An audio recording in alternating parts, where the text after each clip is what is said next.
The first time Chika wore the wig, everything changed. We were at Kelechi's surprise birthday party, and Chika looked stunning. She had curled the wig perfectly, and with her glowing skin and bright smile, she turned heads the moment she walked in. Kelechi's face lit up as soon as he saw her. "That's my queen," he boasted to his friends as he pulled her close. I could tell that Chika was happy, maybe too happy. But then, things started going terribly wrong. It began with Chika rubbing her temples as if she had a headache. "Are you okay?" Kelechi asked, concerned. She waved it off, saying it was probably the heat. Minutes later, I saw her stumble. One of her friends, Amaka, tried to steady her. But before anyone knew what was happening, Chika fell to the floor and began screaming. It was the kind of scream that makes your skin crawl. She clutched her head like she was in unbearable pain, thrashing on the floor and shouting words no one could understand. "Get off me," she cried, even though no one was holding her. Kelechi rushed to her side, but she pushed him away violently, scratching his arm as if he was the enemy. The guests at the party were terrified. Some whispered that she had lost her mind. Others pulled out their phones to record the scene. But I stood there frozen, knowing in my heart that this wasn't just an illness. Something darker was happening to Chika. Within minutes, she ripped off the wig and threw it across the room, her eyes wild and filled with terror. It was a heartbreaking scene to watch.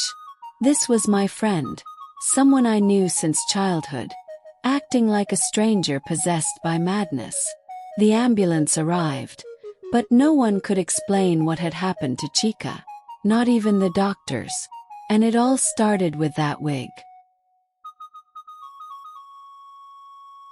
Chika and Ada were inseparable, or at least that's how it seemed to everyone who knew them. I had been their neighbor for years, watching them grow up together.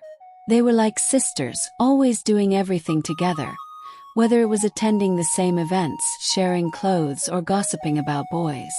Their friendship looked perfect from the outside, but I knew better. Chika was the one who always stood out.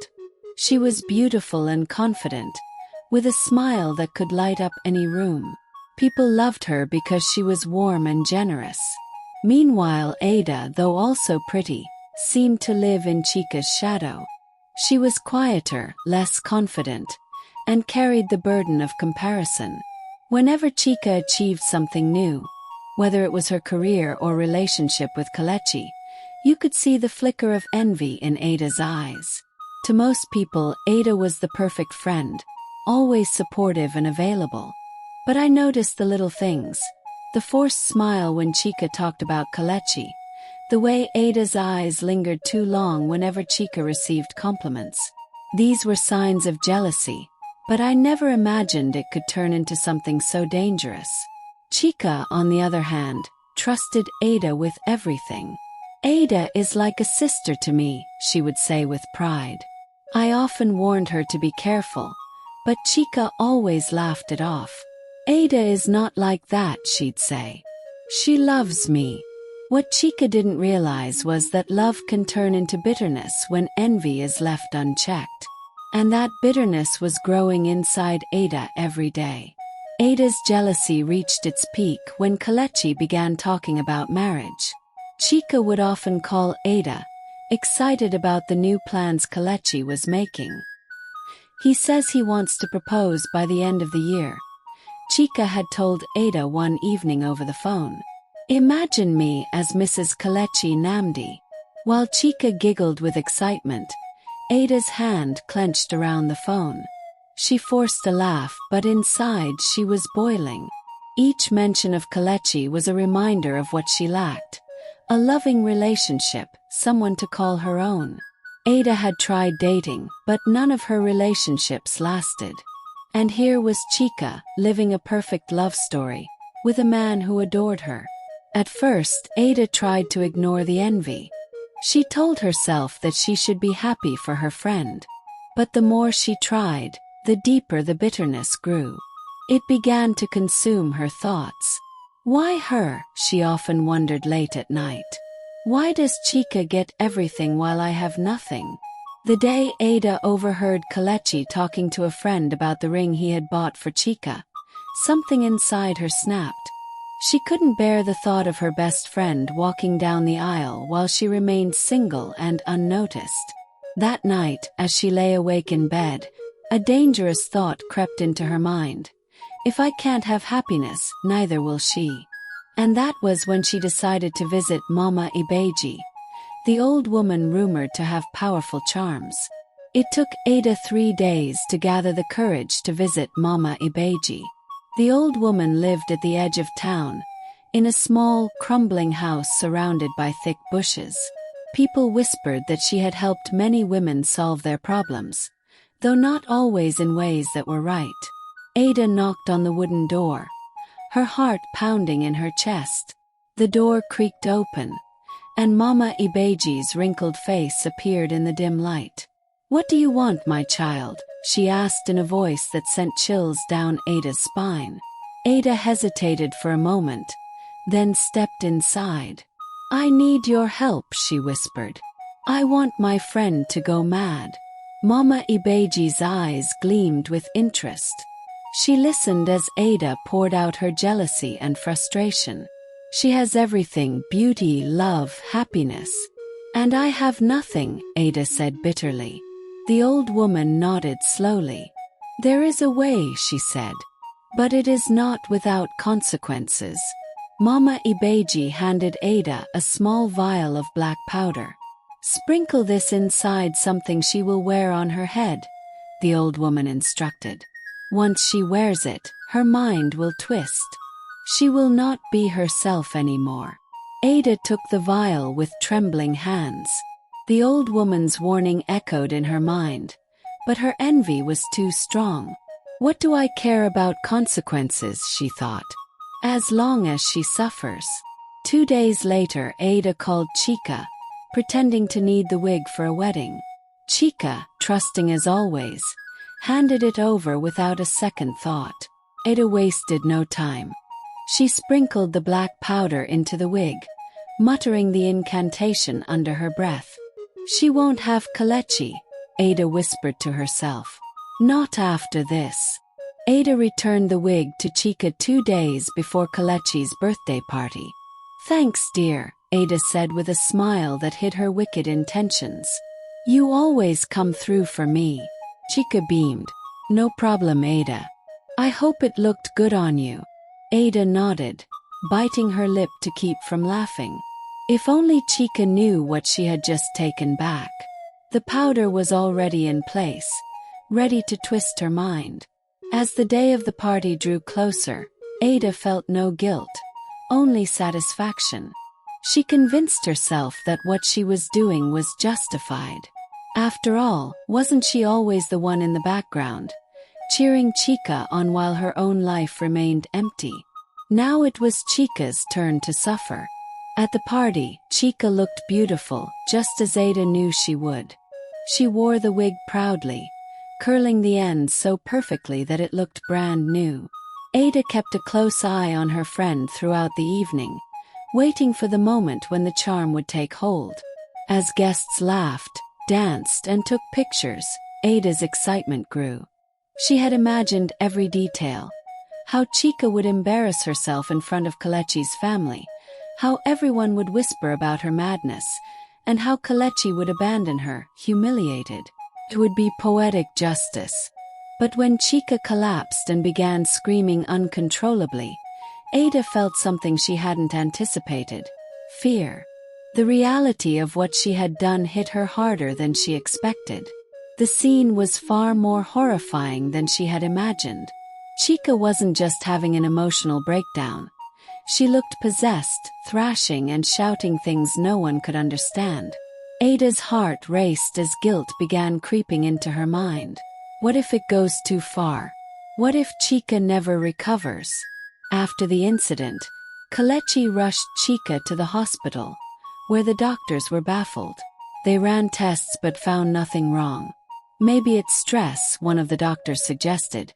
But even they knew that stress alone couldn't explain the madness Chika had displayed. Meanwhile, the guests at the party couldn't stop talking about what had happened. Rumors spread like wildfire. "Did you see the way she tore off that wig?" someone whispered. "I think she's possessed." Ada pretended to be concerned, but inside she was relieved. The charm was working exactly as Mama Ibeji promised. With Chika out of the way, Kelechi would soon lose interest. However, something unexpected happened. Kelechi didn't abandon Chika. Instead, he stayed by her side, refusing to leave the hospital until she recovered. This frustrated Ada. "Why is he still with her?" she muttered to herself. "He should have left by now." Things got worse when Kelechi invited a pastor to pray for Chika. The pastor arrived with 2 assistants, and together they began a 3-day prayer session in the hospital room. Ada tried to act indifferent, but panic gripped her. "What if the pastor discovers what I did?" On the 2nd day of prayer, the pastor called Kelechi aside. "Someone close to Chika is responsible for her condition," he said. Kelechi's face hardened. "Who?" he demanded. The pastor shook his head. "I cannot say yet, but it will be revealed soon." Kelechi was devastated. He knew Chika had no enemies, at least none that he could think of. As he sat by her bed, holding her hand, he whispered, "I'll get to the bottom of this. I promise." Ada, who had been eavesdropping from the hallway, broke into a cold sweat. The pastor's words confirmed her worst fear. The truth would come out. She needed to act quickly before things got worse. That night, Ada tried to call Mama Ibeji to ask if the charm could be undone, but the old woman's phone was switched off. On the 3rd day, something strange happened. During the final prayer session, the pastor placed his hand on Chika's head and began to pray in a language Ada didn't understand. Suddenly, Chika's body convulsed, and she let out a loud cry. At that moment, Ada, who was standing outside the room, felt a sharp pain in her chest. It was as if something heavy was being lifted from Chika and placed onto her. Ada clutched her head, dizzy and overwhelmed by the same strange sensations Chika had experienced at the party. Her vision blurred, and she stumbled backward, gasping for air. Before she could process what was happening, Ada's mind began to unravel. She heard whispers, dark, menacing voices, and felt an overwhelming urge to scream. But unlike Chika, there was no one to help her. The charm had backfired. The evil she had intended for Chika was now consuming her instead. When the pastor finished praying, Chika's eyes fluttered open. For the first time in days, she looked peaceful. Kelechi hugged her tightly, tears streaming down his face. "Thank God you're back," he whispered. As the couple rejoiced, the pastor turned toward the door, sensing something was wrong. He stepped outside and saw Ada curled up on the floor, mumbling incoherently. "There she is," the pastor said quietly. "The one who brought the curse." Kelechi's heart sank. "Ada," he whispered in disbelief. The truth was more painful than anything he could have imagined. Ada, the person Chika had called her best friend, was responsible for her suffering. When Ada was brought into the room, she was too weak to deny anything. The charm had taken full effect, and she was overwhelmed by guilt and fear. In a trembling voice, she confessed everything: the jealousy, the visit to Mama Ibeji, and the charm she had placed on the wig. Chika listened in shock, unable to believe that her closest friend could betray her so deeply. Kelechi's face was filled with anger, but it was the kind of anger that comes from heartbreak. "How could you?" he asked, his voice barely above a whisper. "After everything Chika has done for you." Ada wept bitterly, but there was no undoing what she had done. The pastor warned Ada that the charm's effects would not leave her easily. "You will need serious deliverance," he said. "And even then, you will carry the consequences of your actions for the rest of your life." Ada was taken to another church for prayers, but the damage to her mind was already done. She would never be the same again. Though Chika recovered physically, the betrayal left deep emotional scars. It was hard for her to trust anyone after what Ada had done. Kelechi stood by her, helping her heal, but it took time.